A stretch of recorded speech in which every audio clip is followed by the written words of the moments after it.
यह कहानी एक गोरिल्ला और गांव की एक कुमारी लड़की की है। गोरिल्ला ने किस तरह से लड़की की आने वाली हर शादी को रोकता है और गोरिल्ला ने लड़की को अपने जाल में फंसाकर उसे गर्भवती करके जंगल में छोड़ दिया। यह कहानी बहुत ही मजेदार होने वाला है। कहानी शुरू करने से पहले हमारे चैनल को सब्सक्राइब जरूर कर ले। चलिए बिना देर किए कहानी शुरू करते हैं। घने जंगल के किनारे बसा एक छोटा गांव जिसका नाम सिद्धपुर था। इस गांव के लोग सादगी से भरा जीवन जीते थे। कच्ची सड़कों पर चलती बैलगाड़ियां, मिट्टी की दीवारों वाले घर और चारों ओर फैली हरियाली मन को मोह लेती थी। लेकिन इस सुंदरता के बीच एक डर पलता था, घने जंगल। गांव के लोग उस घने जंगल से कांपते थे। बुजुर्ग कहते, उस जंगल में कोई छाया है जो कुमारी लड़कियों को कभी लौटने नहीं देती। कुछ लोग कहते थे, वह कोई राक्षस है जो लड़की की आत्मा से खेलता है। लेकिन इन सब के बीच थी 19 साल की अवनी, एक निडर, जिज्ञासु और प्रकृति से प्रेम करने वाली लड़की। रात के सन्नाटे में जब पूरा गांव सोता, तब अवनी खिड़की से जंगल की ओर देखा करती। उसे वो रहस्यमय सरसराहट, पेड़ों की अजीब छायाएं और कभी कभी आती कुर्राहट आकर्षित करती थी। एक पूर्णिमा की रात, जब चांदनी अपने शबाब पर थी, अवनी ने महसूस किया कोई उसे पुकार रहा है। आवाज दिल से निकली थी या जंगल से, यह तय करना मुश्किल था।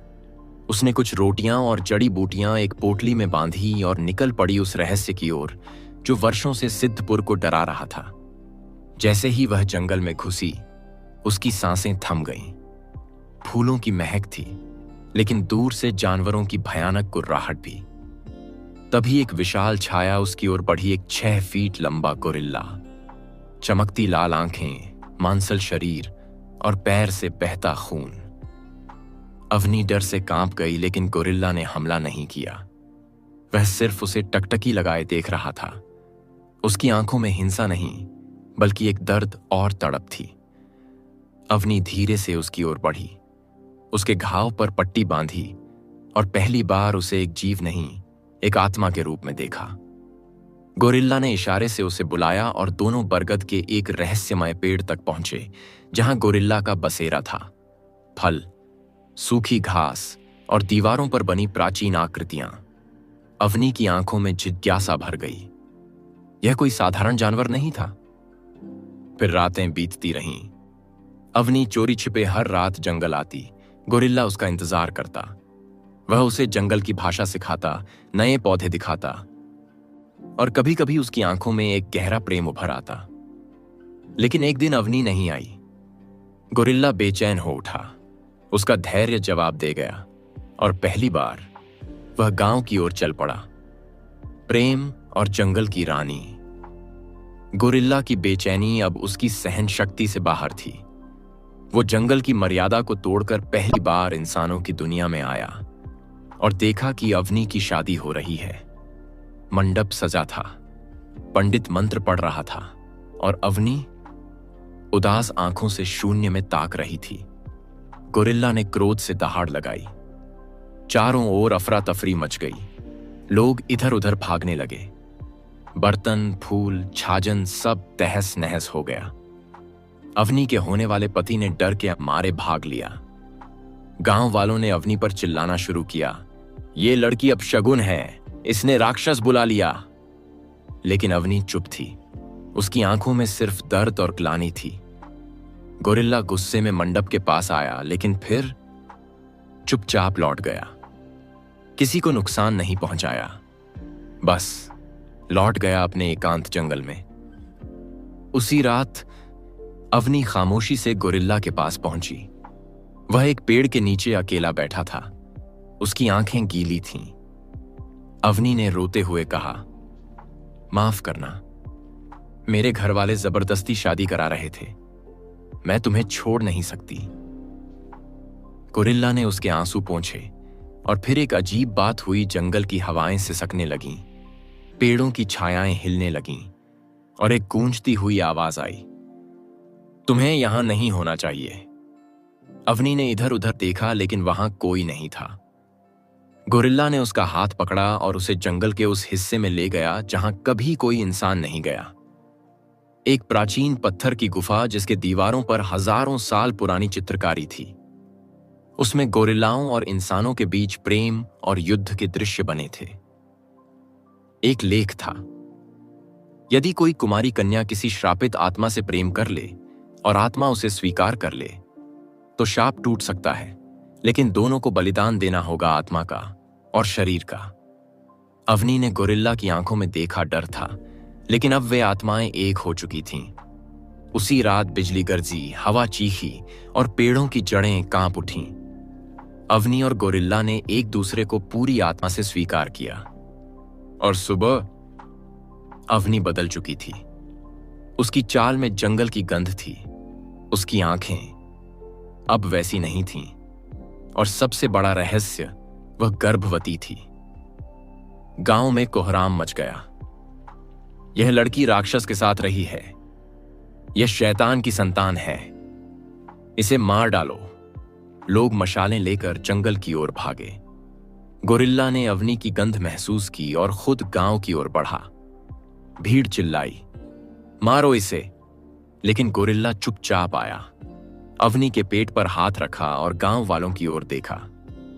उसकी आंखों में एक ही सवाल था, क्या तुम हमें स्वीकार कर सकते हो? गोरिल्ला घायल होकर जमीन पर गिरा।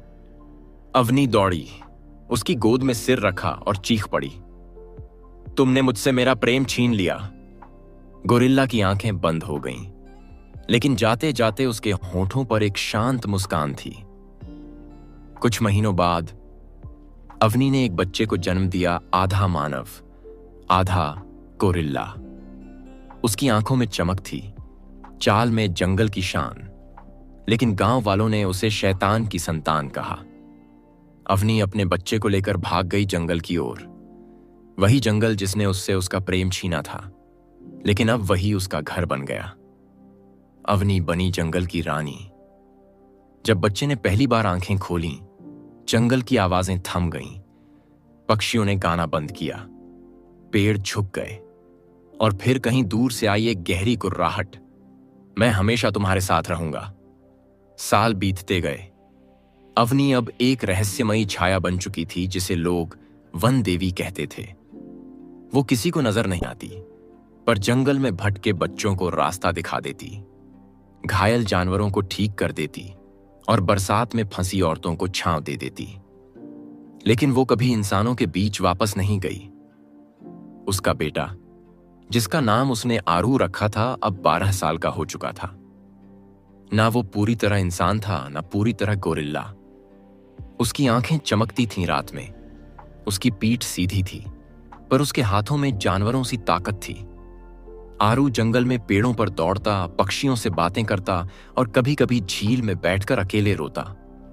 मां, मैं कौन हूं? अवनी हमेशा कहती पे, तू वो है जो आगे जाकर सबको बचाएगा। तू कोई श्राप नहीं, तू समाधान है। लेकिन सच छुप नहीं सकता। एक रात आरू को नींद में भयानक सपने आने लगे। एक रक्त से सना हुआ जंगल, एक काला तिलिस्मी द्वार और एक गूंजती आवाज, तेरे पिता ने अधूरी कुर्बानी दी, अब तुझे अपना सब कुछ देना होगा। आरू चौंक कर उठ गया। उसी समय जंगल की झील का पानी उफान मारने लगा। चंद्रमा की रोशनी में झील के बीच एक पुराना चेहरा उभरा, गोरिल्ला का चेहरा। पुत्र, एक धीमी मगर स्पष्ट आवाज आई, शाप अब भी जिंदा है। तू अगर इसे नहीं तोड़ेगा तो हर वो आत्मा जो प्रेम में मारी गई, उसे मुक्ति नहीं मिलेगी। आरू अवनी के पास गया। मां, मुझे जाना होगा। मुझे झील के पार जाना है, जहां पिता की आत्मा कैद है। अवनी कांप गई। झील के उस पार मत जा बेटा, वहां सिर्फ अंधेरा है। वहां तांत्रिकों की राख उड़ती है। वहां वो सब दफन है जो कभी इंसानों ने छुपाया था। लेकिन आरू ने पहली बार अवनी से कहा, मां, अगर मैं नहीं गया तो शायद मैं कभी जान ही ना पाऊं कि मेरा जन्म क्यों हुआ। अगली सुबह आरू ने अपने शरीर पर राख मल ली, अपनी मां के दिए एक पुराने ताबीज को गले में डाला और झील के उस पार चला गया जहां कोई कभी लौटकर नहीं आया। वहां उसे मिला एक खंडहर जिसके नीचे था एक सील बंद गोरिल्ला मंदिर। मंदिर के अंदर एक पत्थर की मूर्ति थी जिसमें एक महिला और गोरिल्ला एक साथ अंकित थे, लेकिन दोनों के चेहरों पर दुख था। एक गूंजती हुई आवाज आई, प्रेम अधूरा रह जाए तो वो श्राप बन जाता है। तेरे पिता का प्रेम अधूरा था, लेकिन तेरा बलिदान उसे मुक्त कर सकता है। आरू ने पूछा, मुझे क्या करना होगा? एक दरवाजा खुला और भीतर था एक काले जल से भरा कटोरा। आवाज आई, इसे पी ले और तू वही बन जाएगा जो तेरे पिता का सच्चा रूप था, जंगल का रक्षक। लेकिन कीमत चुकानी होगी, तुझे अपनी यादें खोनी होंगी। आरू ने उस काले जल को देखा। मां की मुस्कुराती आंखें याद आईं, पिता की आत्मा की पुकार, और फिर उसने वो जल पी लिया। कुछ ही क्षणों में उसका शरीर कांपने लगा, चमड़ी दरकने लगी, आंखें काली पड़ने लगीं, और फिर सब कुछ शांत हो गया। जब अवनी दौड़ती हुई मंदिर पहुंची, वहां एक नया गोरिल्ला खड़ा था, शांत, तेज, और उसकी आंखों में कोई डर नहीं था। अवनी फूट फूट कर रो पड़ी, आरू बेटा। लेकिन गोरिल्ला बस उसके पास आया, सिर झुकाया और दूर जंगल की ओर चला गया। उस दिन के बाद से जंगल में कोई जानवर नहीं मरा, कोई पेड़ बिना वजह नहीं गिरा, और इंसानों ने डर के मारे उस ओर कदम नहीं रखा, क्योंकि अब जंगल में रक्षक लौट आया था। आरू जंगल और प्रेम की नई परिभाषा।